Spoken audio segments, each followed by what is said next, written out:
Refrigeration and air conditioning না, শুধু যে কোনো সেক্টরে তুমি কাজ শেখার বা স্কিল অর্জন করার মূল থিওরি হলো বা মূল টেকনিক হলো ওই স্কিলের উপরে তার গভীরে তোমাকে প্রবেশ করতে হবে। জিনিসটা বুঝতে পারছি?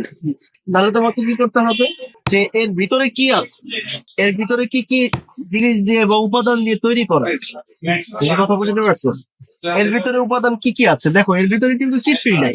পলিইউরেথেন ফোম, এখানে একটা ইভাপোরেটর টিউব, কন্ডেন্সার টিউব, আর বডিটা, আর ইলেকট্রিক্যাল কানেকশন, কম্প্রেসর। তাহলে তোমাকে প্রত্যেকটা কম্পোনেন্ট সম্পর্কে তোমাকে বিশেষ জ্ঞান অর্জন করতে হবে। বিশেষ জ্ঞান কোনটাকে বলতেছে?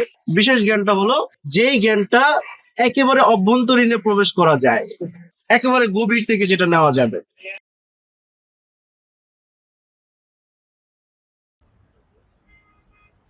দক্ষ হয়ে বিদেশ যাব।